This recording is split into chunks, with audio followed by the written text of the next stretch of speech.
left on the Earth on Azeroth as an actual way to get back and forth into Deepholm. So here you can see a little schematic of the layout of what we're planning for Deepholm. There in the center is a Temple of Earth, which is actually it's an important place in Deepholm. It's a central location.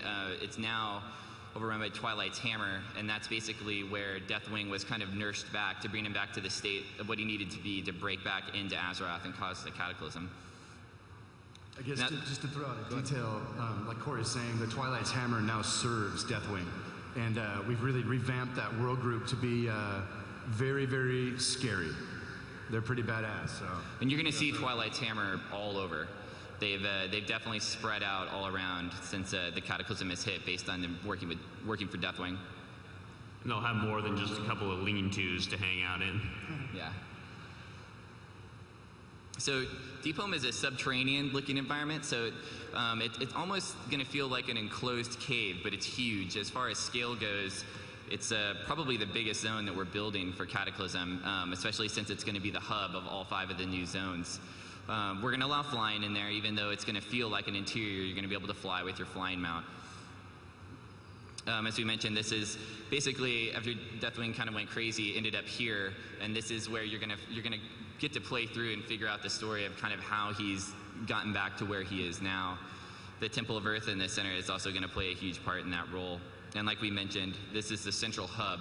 So there's actually going to be portals in Deepholm that will take you to Vashj'ir, to Hyjal, Twilight Highlands, and Old Doom, and you'll be able to go back and forth between those as a quick form of travel. So here's a couple of concept shots of Deepholm. Like you said, it's kind of definitely got a subterranean feel to it.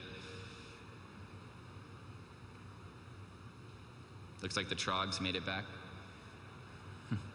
So this is a great shot because I think it really helps explain kind of that image of Deathwing breaking through the ceiling of the elemental plane of Earth and actually transitioning straight back into Azeroth. So Old Doom.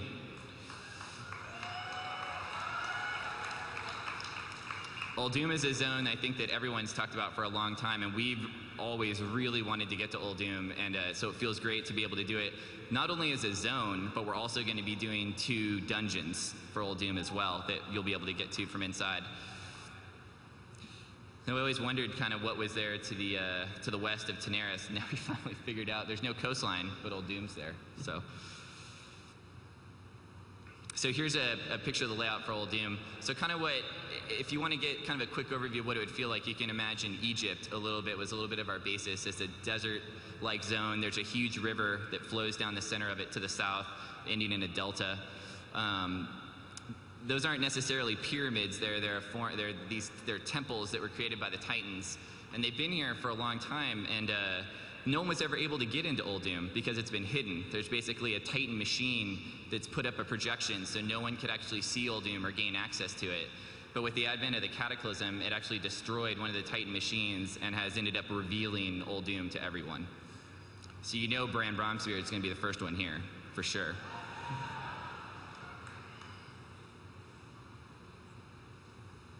So another thing about Old Doom that's kind of interesting is there's been rumors going around for a long time and it's kind of spreading throughout the land of that Old Doom has always been rumored to hold a giant super secret weapon, and everyone really wants to find out what this is. The Alliance wants it, the Horde wants it, Twilight's Hammer wants it, and it's going to be your job to get over there, quest through it, and kind of figure out exactly what that means and figure out the story behind that. Give you a little hint. Can we call it the Old Doomsday weapon? We can. Sweet. We're also going to be introducing a new creature race in Old Doom, and it's called the Tol'vir, and it's actually going to be a race of stone-like cat people. It's kind of the best way to describe it.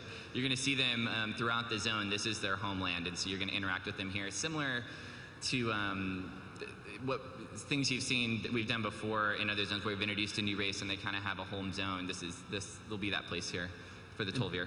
And just to throw out, Corey, one of the ideas is that the kind of rise of Old Doom and the fact that it's even open right now is actually relative to Ulduar, right? And all the raids and dungeon component, the storyline playing out up in the north of Northrend has essentially created a sequence of events, right?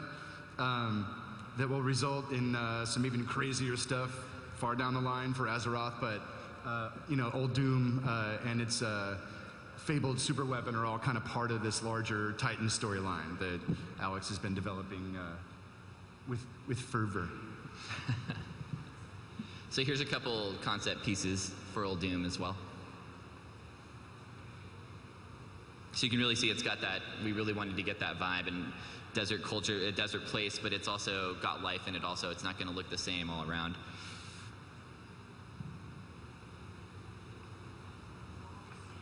So Mount Hyjal. So Hyjal is a zone that's been in the game for a long time, and we're finally able to do what we want to do with Hyjal. I think this is the Hyjal that we wanted to give everyone for sure. So I think everyone knows where Hyjal is. So basically, Hyjal is under siege, and we've basically got to get in there and figure out what's going on. Hyjal is under siege by Ragnaros. He's basically opened a connection from the elemental plane of fire and basically sent his army through to lay siege to Hyjal and burn the world tree. That's his goal. And just to put that in context, right, when we play Molten Core, when we essentially take out Ragnaros back in the day, like, we pretty much banished him back to the plane of fire, and he's pissed. Yeah. Right. So... It was too soon. Right. Yeah. Too soon. Way too soon. So you can see on the layout here to the south of Hyjal, that's the section where we created a whole new landmass there, and that's where they've come through. You're going to quest through all that. Now, that doesn't mean that Hyjal doesn't have anything to help it out. Malfurion Stormrage is actually back. He's woken from the Emerald Dream. And the Barrow Dens below Hyjal and the armies of Cenarius are going to be here, help trying to defend the World Tree. And you're going to get to play a part in this whole storyline through the zone. And you know what? While Ragnaros is pissed, Malfurion's pissed too. So he's going to get it on.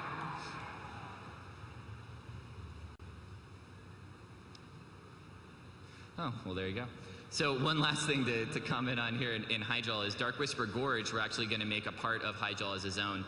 Dark Whisper has been pretty affected pretty seriously by the Cataclysm, and it's now basically been occupied by Twilight's Hammer. So it's going to be a completely new flow in that area. It won't just be great for mining anymore. So here's a couple shots of the World Tree in Hyjal. So Hyjal is an example of a zone that we're actually going to really be able to use the new terrain phasing on. Working as you quest through the zone, things are going to be burning and on fire, and part of what you're going to be doing is trying to stop that. Here's a shot of Dark Whisper. And then here's a shot of the area where Ragnaros is coming through the elemental plane. So we'll finish up with Twilight Highlands.